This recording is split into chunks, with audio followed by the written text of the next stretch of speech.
ఒక రథాన్ని కాల్చేస్తారా మీరు? ఒళ్ళు దగ్గర పెట్టుకుంటారా లేదా? మక్కలు ఇరగొట్టిచ్చేస్తా. Be careful. ఒకవేళ సవాలుగా తీసుకుంటారా నేను చేసి చూపిస్తా మీకు.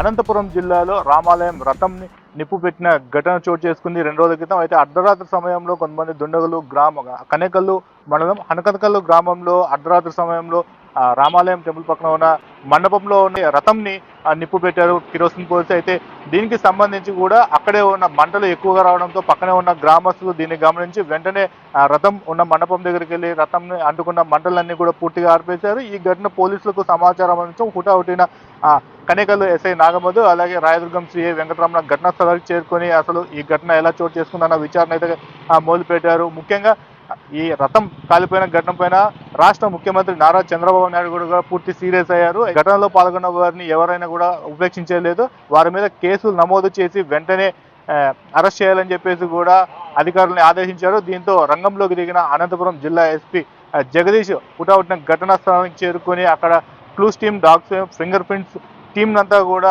క్షుణ్ణంగా పరిశీలించి అందులో కీలకమైన వ్యక్తుల్ని ఈరోజు అరెస్ట్ చేశారు. అయితే పోలీసులకు ఆ గ్రామంలో కొన్ని కీలకమైన ఆధారాలు లభించాయి. అయితే గ్రామంలో హనకనకల్లు గ్రామంలో ఎరిస్వామి రెడ్డి అనే వ్యక్తి వారి అన్నదమ్ములంతా కలిసి కూడా గ్రామంలో దేవాలయంకి రథాన్ని డొనేట్ చేశారు. అయితే గ్రామంలో ఎటువంటి చందాలు కానీ ఇతరత్ర అమౌంట్ వసూలు చేయకుండా కేవలం ఎరిస్వామి రెడ్డి వారి అన్నదమ్ములు మాత్రమే దాదాపు 20 లక్షలు వెచ్చించి దేవాలయానికి రథాన్ని చేయించారు. అయితే దీన్ని జీర్ణించుకోలేని కొంతమంది గ్రామస్తులు అప్పటి నుంచి కూడా కక్ష ఉన్నారని చెప్పేసి కూడా పోలీసులు ఇందాకే జిల్లా ఎస్పీ వెల్లడించారు. దీన్ని మనసులో పెట్టుకుని నిన్న అర్ధరాత్రి సమయంలో రథాన్ని మండపంలో ఉన్న రథాన్ని బీగం పగలగొట్టి పెట్రోల్ పోసి నిప్పండించారు. అయితే ఈ కేసుని సీరియస్గా తీసుకున్న జిల్లా పోలీసులు 24 గంటలు గడవక ముందే ఈ కేసుని ఛేదించారు. అయితే ఇందులో ప్రధాన నిందితుడు అదే గ్రామానికి చెందిన ఈశ్వర్ రెడ్డిని పోలీసులు అదుపులోకి తీసుకున్నారు. ఈశ్వర్ రెడ్డిని అదుపులోకి తీసుకోవడం కాకుండా ఈ కేసులో మరికొంతమంది ఎవరైనా ఉన్నారా అన్న కోణంలో కూడా పోలీసులు విచారణ చేపట్టారు. ముఖ్యంగా ముఖ్యమంత్రి కూడా ఈ విషయం పైన సీరియస్ కావడంతో జిల్లా పోలీసులు అంతా కూడా అనకలు గ్రామానికి వెళ్లి విచారణ చేపట్టారు. ముఖ్యంగా తీసుకుంటే కనుక 24 గంటల్లోనే కేసు చేయించి ముద్దాయిని పట్టుకోవడంలో పోలీసులు సక్సెస్ అయ్యారని చెప్పవచ్చు. ఇదే కోణంలో అంటే రథం కాలిపోయే సమయంలో కావచ్చు టెంపుల్ దగ్గర కూడా ఇతరత్ర సీసీటీవీ కెమెరాలు కూడా ఎక్కడ లేవనేసి అయితే జిల్లా ఎస్పీ కూడా ఈ సంఘటనని ఆధారంగా తీసుకుని ఆ జిల్లా వ్యాప్తంగా ఉన్న దేవాలయాలకు అలాగే రథోత్సవాల మండపాలకు చుట్టూ కూడా సీసీ కెమెరాలు ఏర్పాటు చేయాలని చెప్పేసి కూడా దేవాలయాలకు సూచన చేసే అవకాశాలు ఉన్నాయని చెప్పేసి కూడా తెలుస్తుంది.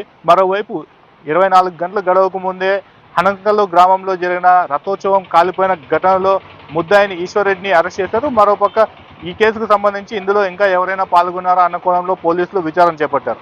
నేను మీ రవితేజ, ఏబీపీ దేశం, అనంతపురం జిల్లా. ఒక రథాన్ని కాల్చేస్తారా మీరు? ఒళ్ళు దగ్గర పెట్టుకుంటారా లేదా?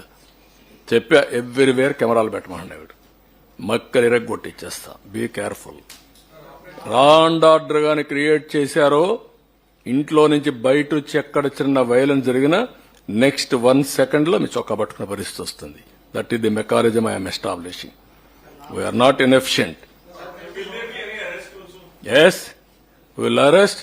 ఇదే కాదు ఇవన్నీ అరెస్ట్ చేశాం. ఈ రోజు కూడా అక్కడ అరెస్ట్ చేశారు. ఎవడు తప్పు చేసినా, ఎవడు తోక తప్పినా, ఎవడు ఈ రాష్ట్రంలో నేరాలు క్రియేట్ చేయాలనుకున్నా అదే చివరి రోజు మీకు. I'm very clear on that. ఎవడైనా సరే ఒకవేళ సవాలుగా తీసుకుంటారా నేను చేసి చూపిస్తా మీకు.